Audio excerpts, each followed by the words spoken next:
போல் பாக்கிய செல்வம் புவியில் இல்லையே. புவி நிரம்ப பொன் தந்தாலும் இப்பழிக்கு ஈடில்லையே.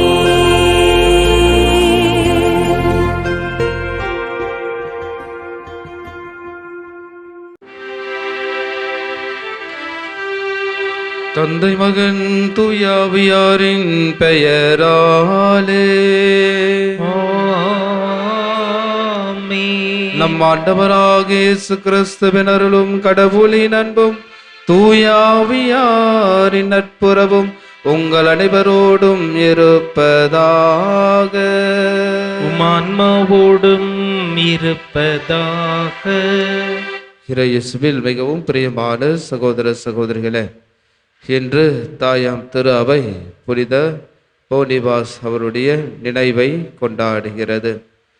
இவர் இங்கிலாந்து நாட்டிலே பிறந்தவராகவும் இருந்தாலும் இவர் சிறு வயதிலிருந்து ஒரு குருவாக ஆக வேண்டும் என்று தன்னை இறைவனிடத்தில் ஒப்பு கொடுக்க வேண்டும் என்று ஒரு ஆர்வம் கொண்டவராக இருந்தார். எனவே 7 வயதிலே இவர் தன்னுடைய வாழ்வை குருத்துவ வாழ்வுக்கு அர்ப்பணிக்கப்பட வேண்டும் என்று இறைவனுடைய வார்த்தைகளை கேட்டு பெரியவர்களுடைய சொல்படி நடந்து தன்னுடைய பெற்றோருக்கு கீழ்ப்படிந்து இறைவனுடைய குருவாக 30வது வயதில் திருநிலைப்படுத்தப்படுகிறார். திருநிலைப்படுத்தப்பட்ட பிறகு இவர் செல்கின்ற இடங்களிலெல்லாம், குறிப்பாக ஜெர்மனியிலே அவருடைய பணி வாழ்வுக்காக அழைக்கப்படுகின்ற பொழுது அங்கு முற்றிலுமாக தன்னை இறைவனுக்கு அர்ப்பணிக்கக்கூடியவர்களாக அங்கு உள்ள மக்களை எல்லாம் கிறிஸ்துவ வாழ்விலே அழைத்து வர வேண்டும் என்று அவர் ஆசைப்படுகிறார். அவர் சென்ற பொழுது மீண்டும் ஒரு தோல்வியை சந்திக்கின்ற பொழுது அவர் ரோமைக்கு சென்று அங்கு உள்ள திருத்தந்தையினிடத்திலே ஆசி பெற்று தன்னுடைய பெயரை மாற்றிக்கொண்டு போனிபாஸ் என்ற பெயரை மாற்றிக்கொண்டு வருகிறார். அதன் பிறகு அவர் செய்கின்ற பணியானது கிறிஸ்துவுக்கு உகந்த ஒரு பணியாகவும் முற்றிலுமாக தன்னை துறக்கக்கூடிய ஒரு வாழ்வாகவும் மாறுவதை நாம் பார்க்கிறோம். எனவே இயேசுவுடைய பிள்ளைகளாக நாம் அழைக்கப்படுகிறோம். எனது இயேசுவுடைய இதயத்துக்கு நாம் சொந்தமாக வாழ ஆசைப்படுகிறோம். நம்மை முற்றிலுமாக அந்த இதயத்துக்கு சொந்தம் உள்ளவர்களாக வாழ வேண்டும் என்று இந்த தெய்வீக திருப்பலியிலே இந்த புனிதர் வழியாக நம்மை ஒப்பு கொடுத்து நாம் ஜெபிப்போம். சகோதர சகோதரிகளே, தூய மர நிகழ்வுகளை கொண்டாட நம் தகுதி பெறும் பொருட்டு நம் பாவங்கள், குற்றங்கள், பலவீனங்கள், ஊனியல்புகள், புற வாழ்க்கைகள் இவற்றிற்காக மனவருந்தி ஆண்டவரிடத்தில் நாம் மன்னிப்பு கேட்போம்.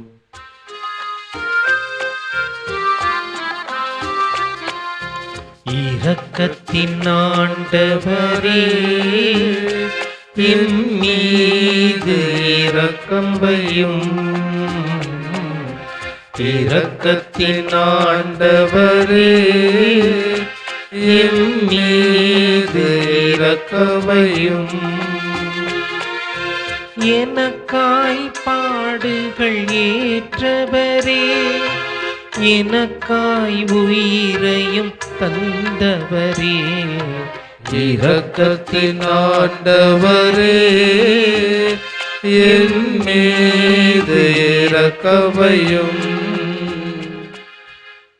எல்லாம் வல்ல இறைவன் நம்மீது இரக்கம் வைத்து பாவங்களை மன்னித்து நம்ம நிலை வாழ்வுக்கு அழைத்து செல்வாராக. ஆமென். மன்றாடுவோமாக. ஆண்டவரை மறை சாட்சியான புனித போனிபாஸ் தாம் நாவினால் போதித்ததை இரத்தம் சிந்தி உண்மையென என்பித்தார்.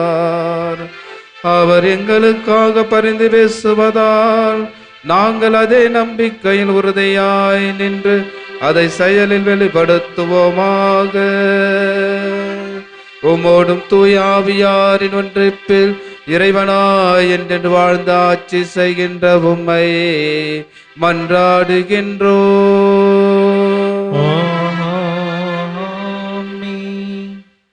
முதல் வாசகம்.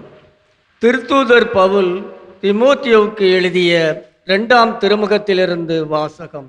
அதிகாரம் 3, இறை வார்த்தைகள் 10 முதல் 17 முடிய.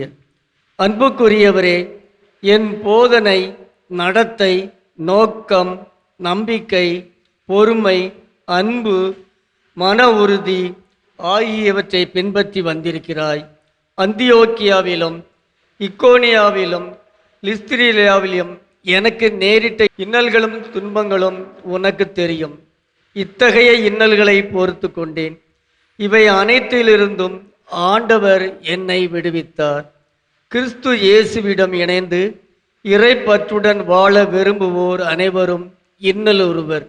ஆனால் தீயோர்களும் எத்தர்களும் மேலும் மேலும் கேடு உறுவார்கள். ஏமாற்றும் இவர்கள் ஏமாந்து போவார்கள். நீ கற்று உறுதியாய் அறிந்தவற்றில் நிலைத்து நில். யாரிடம் கற்றாய் என்பது உனக்கு தெரியும். நீ குழந்தை பருவம் முதல் திருமறை நூலை கற்று அறிந்திருக்கிறாய். அது இயேசு கிறிஸ்துவின் மீதுள்ள நம்பிக்கையால் உன்னை மீட்புக்கு வழி நடத்தும். ஞானத்தை அளிக்க வல்லது. மறைநூல் அனைத்தும் கடவுளின் தூண்டுதல் பெற்றுள்ளது. அது கற்பிப்பதற்கும் கண்டிப்பதற்கும் சீராக்குவதற்கும் நேர்மையாய் வாழ பயிற்றுவிப்பதற்கும் பயனுள்ளது. இவ்வாறு கடவுளின் மனிதர் தேர்ச்சி பெற்று நற்செயல் அனைத்தையும் செய்ய தகுதி பெறுகிறார். ஆண்டவர் வழங்கும் அருள்வாக்கு. இறைவனுக்கு நன்றி. பதிலுரை பாடல் பல்லவி. உம் திருச்சட்டத்தை விரும்புவோருக்கு நல்வாழ்வு உண்டு. உம் திருச்சட்டத்தை விரும்புவோருக்கு நல்வாழ்வு உண்டு. என்னை கொடுமைப்படுத்துவோரும் பகைப்போரும் பலர். ஆனால் உம் ஒழுங்குமுறைகளை விட்டு நான் தவறுவதில்லை. உண்மையே உமது வார்த்தையின் உட்பொருள். நீதியான உம் நெறிமுறைகள் எல்லாம் என்றும் நிலைத்துள்ளன. பல்லவி. உம் திருச்சட்டத்தை விரும்புவோருக்கு நல்வாழ்வு உண்டு. தலைவர்கள் என்னை காரணமின்றி கொடுமைப்படுத்துகின்றனர். ஆனால் உம் வாக்கை முன்னிட்டு என் உள்ளம் நடுங்குகின்றது. உமது திருச்சட்டத்தை விரும்புவோருக்கு மிகுதியான நல்வாழ்வு உண்டு. அவர்களை நிலைகுலைய செய்ய எதுவும் இல்லை. பல்லவி. உம் திருச்சட்டத்தை விரும்புவோருக்கு நல்வாழ்வு உண்டு. ஆண்டவரே, நீர் அளிக்கும் மீட்புக்காக நான் காத்திருக்கின்றேன். உம் கட்டளைகளை செயல்படுத்துகின்றேன். உம் நியமங்களையும் ஒழுங்குமுறைகளையும் நான் கடைபிடிக்கின்றேன். ஏனெனில் என் வழிகள் எல்லாம் உமக்கு தெரிந்தவை. பல்லவி. உம் திருச்சட்டத்தை விரும்புவோருக்கு நல்வாழ்வு உண்டு.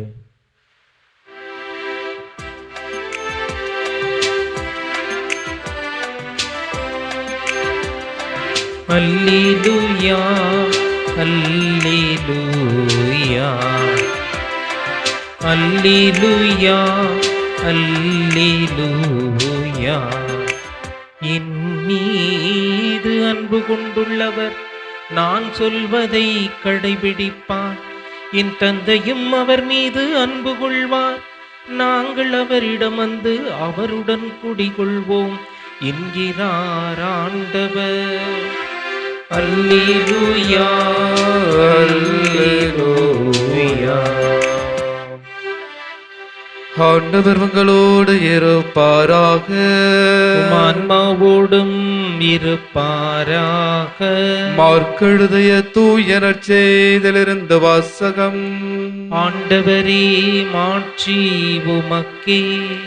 மார்க்கெழுதிய நற்செய்தி அதிகாரம் 12 இறை வார்த்தைகள் 35 முதல் 37 முடிய. அக்காலத்தில் இயேசு கோவிலில் கற்பித்து கொண்டிருக்கும் போது, மெசியா தாவீதின் மகன் என்று மறைநூல் அறிஞர் கூறுவது எப்படி?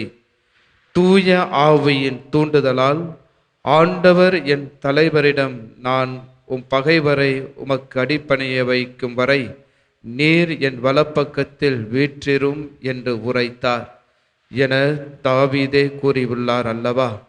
தாவீது அவரை தலைவர் என குறிப்பிடுவதால் அவர் அவருக்கு மகனாக இருப்பது எப்படி என்று கேட்டார். அப்பொழுது பெருந்திரளான மக்கள் இயேசுவை கூறியவற்றை மனமுவந்து கேட்டுக்கொண்டிருந்தார்கள். ஆண்டவரின் அருள்வாக்கு. கிறிஸ்துவே உமக்கு புகழ். இயேசுவில் மிகவும் பிரியமான சகோதர சகோதரிகளே, அன்னையினுடைய அன்பு பிள்ளைகளே, மாதவ தொலைக்காட்சி அன்பு நேயர்களே, உங்களையும் உங்கள் குடும்பத்தையும் ஆரோக்கியத்தாய் இந்நாளிலே நிறைவாக ஆசிர்வதிப்பாராக.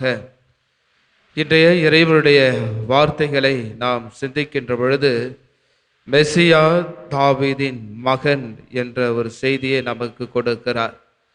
இயேசுவை நாம் வெறும் ஒரு நல்ல வழிகாட்டி அல்லது ஆசிரியர் என்று மட்டும் பார்க்காமல் அவரை நாம் ஏன் நம்முடைய ஆண்டவர் மற்றும் மீட்பர் என்பதை அழகாக நமக்கு சிந்திக்க நமக்கு அழைப்பு கொடுக்கிறது. இயேசுவை ஒரு முன்மாதிரியாக ஏற்றுக்கொள்வதற்கு முன்னால் நமக்கு ஒரு மீட்பர் தேவை.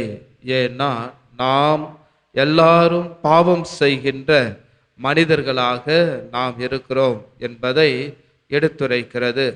பாவியான ஒரு மனிதனுக்கு வழிகாட்டியை விட முதலில் அந்த பாவத்திலிருந்து தூக்கிவிட ஒரு மீட்பர் தான் முக்கியமாக தேவைப்படுகிறது. எனவேதான் நம்மை தேடி வருகின்ற கிறிஸ்து, தாவீதின் மகன் இயேசு கிறிஸ்து நம்மை தேடி வருகிறார். எனவே பார்வையற்ற அந்த குருடன் கூட இயேசுவே தாவீதின் மகனே என்று இயேசுவை கூப்பிடுகிறான். அப்படி கூப்பிடுகின்ற பொழுது இயேசு அவன் மீது இரக்கம் கொண்டு அவனுக்கு பார்வை கொடுக்கிறார். நான் என்ன செய்ய வேண்டும்? மீண்டும் பார்வை பெற வேண்டும் என்று சொல்கின்ற ஒரு வார்த்தையை நாம் பார்க்கிறோம். எனவே தாவீதின் மகன் நமக்கு எவ்வாறு பல நிலைகளில் நம்மை வழி நடத்துகிறார் என்பதை நமக்கு எடுத்து காட்டுகின்றது. அதில் குறிப்பாக மற்ற நற்செய்தி நூல்களும் மத்தேயும் மற்றும் லூக்கா நற்செய்திகளிலும் இது இடம்பெற்றிருப்பதால் இதை நாம் மிகவும் முக்கியத்துவம் வாய்ந்த ஒரு கருத்தாக ஆழமாக சிந்திக்கின்ற ஒரு வார்த்தையாக நம்மை அழைப்பு கொடுக்கிறது. இதில் முக்கியமான 3 விஷயங்களை நமக்கு சொல்லப்படுகிறது. ஒன்று, தாவீதின் மகன், ஆனால் தாவீதுக்கே அவர் ஆண்டவர் என்று முதலாவது வார்த்தையானது நமக்கு எடுத்துரைக்கிறது. இயேசு என் திருப்பாடல் 110 உள்ள ஒன்றை எடுத்து நமக்கு மேற்கோள் காட்டுகிறார் என்றால், பரிசேயர்கள் மெசியா என்பவரை வெறும் ஒரு உலகத்துக்கு அரசனாக மட்டுமே அவர்கள் பார்த்தார்கள். தாவீதின் வம்சத்தின் வரும் ஒரு மனிதனாக மட்டுமே அவர்கள் பார்த்தார்கள். ஆனால் இயேசு தாவீதே அவரை என் ஆண்டவர் என்று கூப்பிடும்போது அவர் வெறும் மனிதர் மட்டும் அல்ல, கடவுளின் தன்மையை கொண்டவர் என்பதை அவர்களுக்கு புரிய வைக்கக்கூடியவராக இருக்கிறார். கடவுளுடைய தன்மையை பரிசேயர்களுக்கும் சரிசேயர்களுக்கும் இயேசு தாவீதின் மகன் என்பதை புரிந்து ஒவ்வொரு நிலைகளிலும் இறந்து போனவருக்கு உயிர் கொடுக்கின்ற பொழுதும் அதை காட்டுகிறார். நடக்க இயலாதவனுக்கும் இயேசு அதை காட்டக்கூடியவராக இருக்கிறார். எனவே தாவீதின் மகன் என்று கூப்பிடுகின்ற பொழுது அங்கு அற்புதங்களும் அதிசயங்களையும் நாம் பார்க்கக்கூடியவர்களாக இருக்கிறோம். பார்க்க இயலாதவன் இயேசுவே தாவீதின் மகனே என்று கூப்பிட்டான். அதே ஆண்டவர் இயேசுவை நாம் தாவீதின் மகனுக்கு ஓசானா என்று பாடி அவரை வரவேற்று அழைத்திருக்கின்றோம். இப்படியாக இந்த தாவீதின் மகன் இயேசு கிறிஸ்து தான் என்பதை நாம் புரிந்து கொள்ள வேண்டும், அறிந்து கொள்ள வேண்டும் என்பதை நமக்கு ஆழமாக எடுத்துரைக்கின்றது. இரண்டாவது, கிரியோஸ். உண்மையான இதனுடைய அர்த்தம் என்ன என்றால், புதிய ஏற்பாட்டில் இயேசுவை கிரியோஸ் என்றால் ஆண்டவர் என்று அழைக்கிறோம். அதற்கு பின்னால் பெரிய அர்த்தம் ஒன்று இருக்கிறது. புதிய ஏற்பாட்டில் கடவுளின் புனித பெயரான யாவே என்ற வார்த்தைக்கு பதிலாகத்தான் கிரேக்க மொழியில் கிரியோஸ் என்று பயன்படுத்துகிறார்கள். எனவே இயேசு ஆண்டவர் என்று அழைப்பதன் மூலம் அவரே உண்மையான கடவுள் என்பதை தொடக்க கால கிறிஸ்தவர்கள் அறிக்கையிட்டிருக்கிறார்கள். ஆண்டவர் என்றால் நமக்கு முழு அதிகாரம் உள்ள அரசர் என்று அர்த்தமாக நமக்கு சொல்லப்படுகிறது. எனவே இந்த கிரியோஸ் என்று அழைக்கப்படுகின்ற இந்த வார்த்தையை நாம் ஆண்டவர் என்று கிரேக்க மொழி சொல்லப்படுவது போல நம்முள் ஆண்டவர் இருக்கிறார், உண்மையானவராக இருக்கிறார், நம்மை மீட்பவராக இருக்கிறார். நம்முடைய பாவங்களிலிருந்து நமக்கு விடுதலை கொடுப்பவராக இருக்கிறார். நம்மை வழிநடத்துபவராக இருக்கிறார். நம்முடைய தேவைகளில் நமக்கு உதவி செய்பவராக, பகிர்ந்தளிப்பவராக இருக்கிறார் என்பதை இரண்டாவது வார்த்தையானது கிரியோஸ் என்ற அர்த்தமானது நமக்கு உண்மையின் அரசராக இருக்கிறார் என்பதை எடுத்துரைக்கிறது. மூன்றாவது என்னை அழைக்கின்றார்.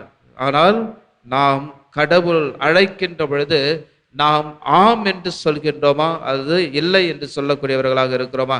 எனவே நாம் புரிந்து கொண்டு நாம் வாழ வேண்டும். ஒரு வார்த்தையை எடுத்துக்கொள்கின்ற பொழுது, குறிப்பாக இன்றைய வார்த்தையில மெஸ்ஸியா இவர் தாவீதின் மகன் என்று சொல்கின்ற பொழுது, அந்த வார்த்தையை உள்வாங்குகின்ற பொழுது நாம் இயேசுவை வாயளவில் மட்டும் இல்லாமல் நம்முடைய உள்ளத்தின் அளவில் நாம் கூப்பிடக்கூடக்கூடியவர்களாக இருக்க வேண்டும். உள்ளத்தின் வழியாக நாம் சிந்திக்கக்கூடியவர்களாக நம்ம வாழ்க்கை இருக்க வேண்டும் என்பதை எடுத்துரைக்கிறது. எனவேதான் அதை உண்மையில் நாம் எப்படி வாழ்கிறோம் என்பதை அது எப்படி நமக்கு எடுத்து காட்டக்கூடிய ஒரு செய்தியை சொல்லுகிறது என்றால், நாம் இயேசுவை கூப்பிடுகிறோம், போதகர் என்கிறோம், ஆனால் நாம் கீழ்ப்படிவதில்லை. ஒளி என்கிறோம், ஆனால் அவரை நாம் பார்ப்பதில்லை. வழி என்கிறோம், ஆனால் அவரில் நாம் நடப்பதில்லை. உயிர் என்கிறோம், ஆனால் விரும்புவதில்லை. ஞானி என்கிறோம், ஆனால் அவரை ஏற்பதில்லை. அன்பானவர் என்கிறோம், ஆனால் அவரை நேசிப்பதில்லை. செல்வந்தர் என்கிறோம், ஆனால் அவரை கேட்பதில்லை. அருள்மிக்கவர் என்கிறோம், ஆனால் அவரை நம்புவதில்லை. நீதிபதி என்கிறோம், ஆனால் அவருக்கு நாம் அஞ்சுவதில்லை. நிரந்தரமானவர் என்கிறோம், ஆனால் அவரை நாம் தேடுவதில்லை. இதுதான் நாம் இறைவனுக்கு கொடுக்கின்ற ஒரு பதில்களாக இருக்கிறது. இதை தாவீதின் மகனுக்கு நாம் சொல்கின்ற பதிலாக இருக்கிறது என்பதை சிந்திக்க சொல்கிறது. இறுதியாக இயேசு ஒரு வார்த்தை சொல்கிறார், நாளை நான் உன்னை தண்டித்தால் என் மீது நீ பழி சொல்லாதே என்று சொல்லுகிறார். நாளை நான் உன்னை தண்டித்தால் என் மீது நீ பழி சொல்லாதே என்று சொல்கிறார். இயேசுவில் மிகவும் பிரியமானவர்களே, நம்முடைய சிந்தனைக்கு நாம் எடுத்துக்கொள்ளக்கூடியது, இயேசுவை நம்முடைய ஆண்டவர் என்றும் நாம் அறிக்கையிடும் போது நம்முடைய கோபம், பேராசை, பண ஆசை, கெட்ட பழக்க வழக்கங்கள் நம்மை அனுமதிக்க கூடாது என்பதை நமக்கு ஆழமாக எடுத்துரைக்கிறது. மாறாக நம்முடைய எண்ணங்கள், உறவுகள், வேலை, குடும்பம் என எல்லாவற்றிலும் கிறிஸ்துவே ராஜாவாக அவரோடு நாம் இருந்து, தலைவராக இருந்து, ஒரு அன்பு பணியாளராக இருந்து நாம் இருக்க வேண்டும் என்று நமக்கு அழைப்பு கொடுக்கக்கூடியவராக இருக்கிறார். எனவே அந்த கிறிஸ்துவுடைய அந்த தாவீதின் மகனுக்கு உரிய ஒரு வாழ்வை நாம் ஏற்படுத்தி வாழ வேண்டும் என்று இந்த தெய்வீக திருப்பலியிலே நமக்கு அழைப்பு கொடுக்கிறார். எனவே இறை வார்த்தையை நாம் உள்வாங்குகின்ற பொழுது அந்த இறை வார்த்தையினுடைய உண்மையை நாம் வாழ்வாக்க முடியும் என்பதை தாவீதின் மகன் நமக்கு எடுத்துரைக்கிறார். எனவே தாவீதின் மகனை நாம் ஏற்றுக்கொண்டு அவர் வழியில் நம்பிக்கையோடு வாழ வளர வேண்டும் என்று இந்த தெய்வீக திருப்பலியிலே நம்மை அர்ப்பணித்து மன்றாடுவோம். ஆமென்.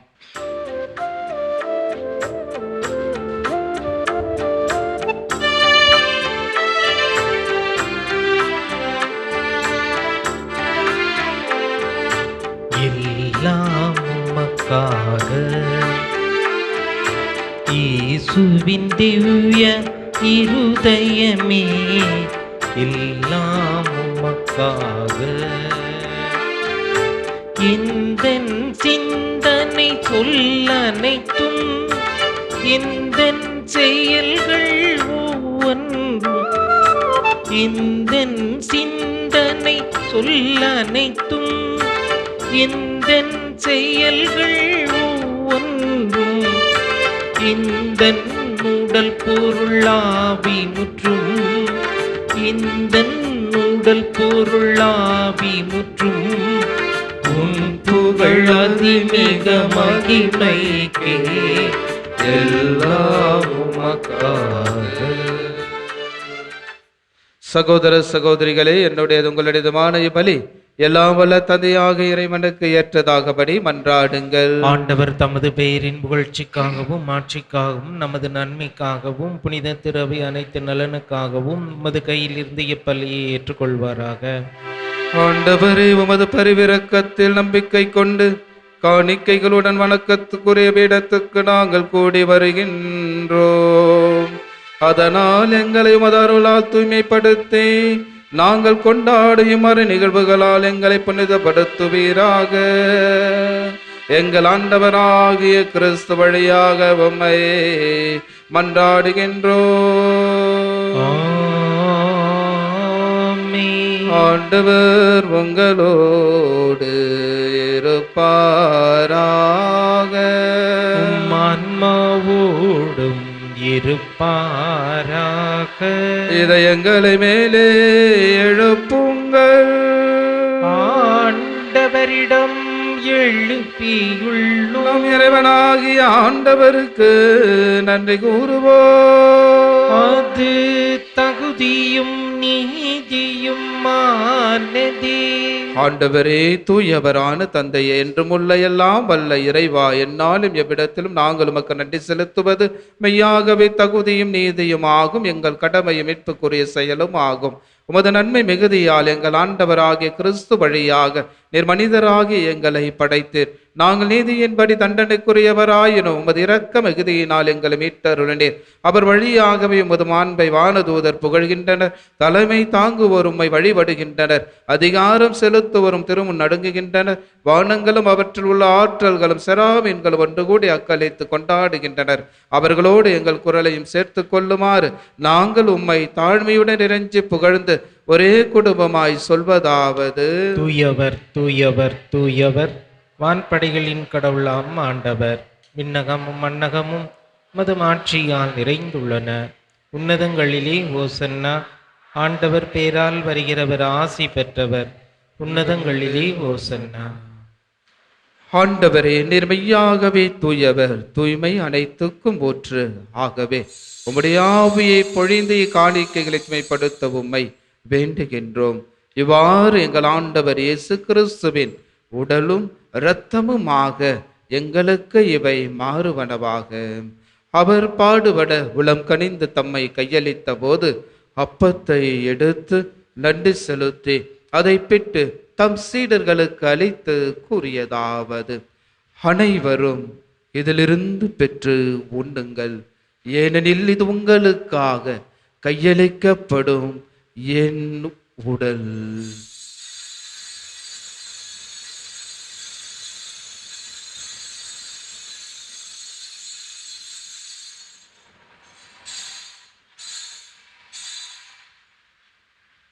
அவ்வனமே இரவு விருந்தை அருந்திய பின் கிண்ணத்தையும் எடுத்து மீண்டும் உமக்கு நன்றி கூறி தம் சீடர்களுக்கு அளித்து அவர் கூறியதாவது: அனைவரும் இதிலிருந்து பெற்று பருகுங்கள், ஏனெனில் இது புதிய நிலையான உடன்படிக்கைக்குரிய என் இரத்தத்தின் கிண்ணம்.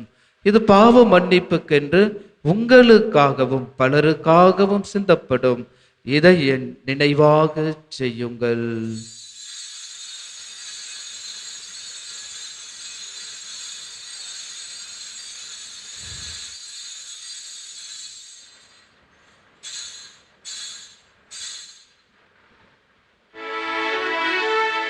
நம்பிக்கையின் மறைபொருள்.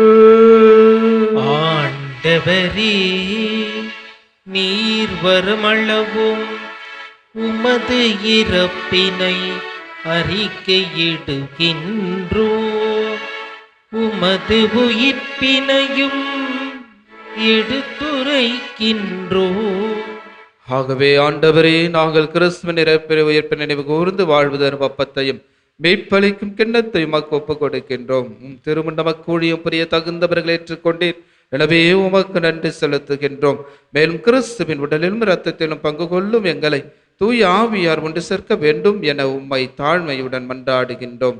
ஆண்டவரே, உலகெங்கும் பரவி இருக்கும் அது திரு அவையை நினைவு கூர்ந்தருளும். எங்கள் திரு தந்தை லியோ, எங்கள் ஆயர் மேதகு ஜார்ஜ் ஆண்டகை எல்லா திரு நிலையினராக அனைவரோடும் முது திரு அவை அன்பில் நிறைவு பெற செய்தருளும்.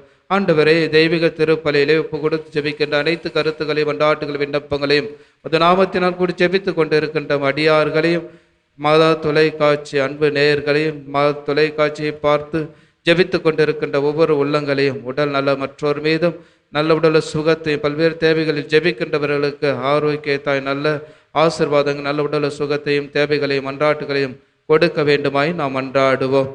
மேலும் உயிர்த்தெழும் இதை நோக்குன தொழில் கொள்ளும் எங்கள் சகோதர சகோதரிகளையும் தெய்வீக திருப்பலியிலே ஒப்பு கொடுத்து ஜபிக்கின்ற ஆன்மாக்கள், யாரும் இணையாத ஆத்துமாக்கள், உத்திரகர ஸ்தலத்தில் இருக்கிற ஆத்துமாக்கள், நம்முடைய குடும்பங்களில் இருந்து போன அனைத்து ஆன்மாக்களுக்காகவும் நாம் சிறப்பாக ஜெபிப்போம். இறந்தோர் அனைவரும் இரக்கத்துடன் நினைவு கூர்ந்து முது திருமுக ஒளியின் ஏற்றருளும் எங்கள் அனைவர் மீதும் இரக்கமாயிரும். கடவுளின் கன்னித்தாயான புனித மரியா, அவருடைய கணவரான புனித யோசேப்பு, புனித திருத்தூதர்கள், இவ்வுலகில் உமக்கு உகந்தவராயிருந்தோராகிய புனிதர் அனைவருடனும் நாங்கள் நிலை வாழ்வில் பங்கு கொள்ளும் தகுதி பெறும் பொருட்டு உம் திருமகன் இயேசு கிறிஸ்து வழியாக உம்மை புகழ்ந்தேத்த வரமரல உம்மை மன்றாடுகின்றோம். இவர் வழியாக, இவரோடு இவரில் எல்லாம் வல்ல இறைவனாகிய தந்தையே,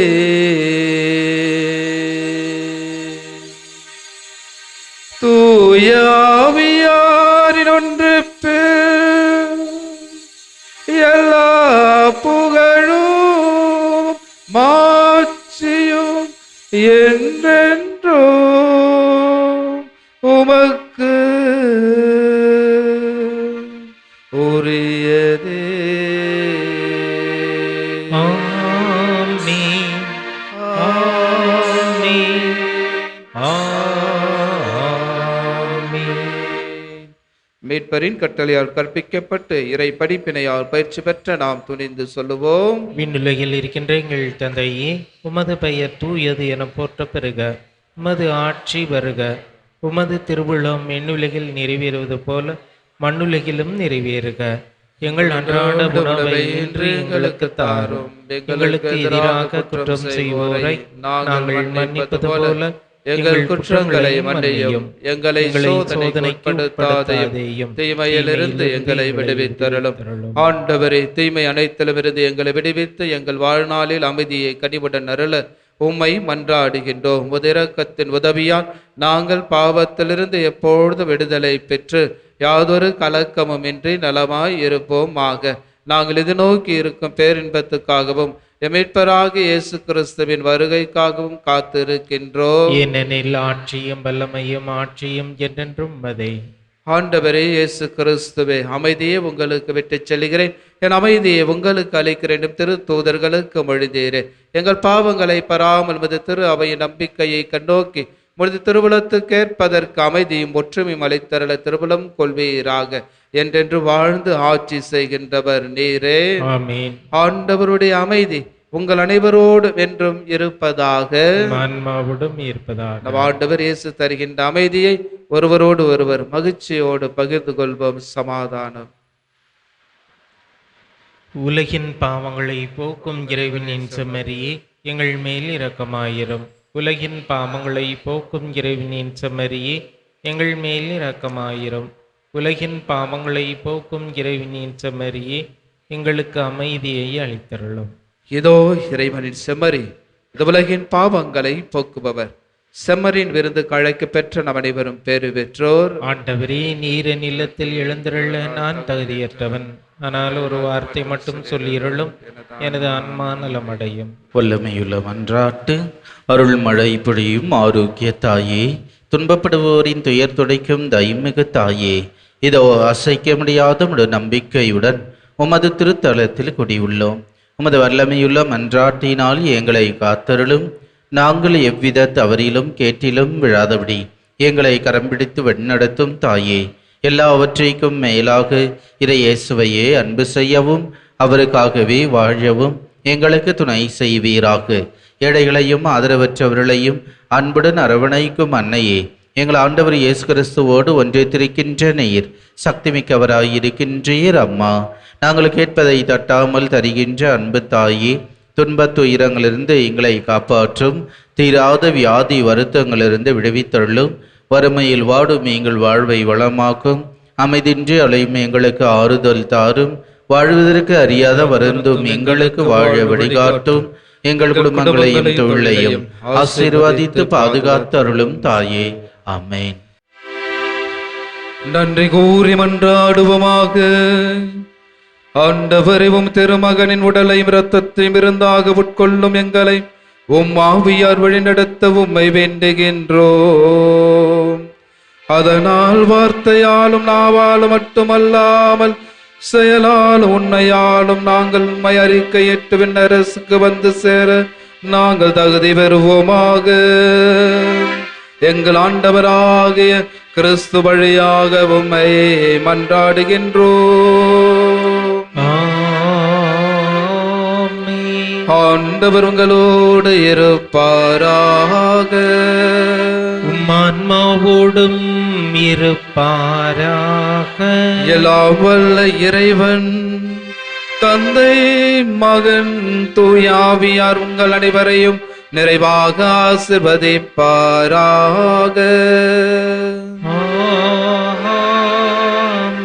அன்னையின் அன்பு பிள்ளைகளாக வாழ்ந்திட சென்று வாழுங்கள். திருப்பலி நிறைவு பெற்றது.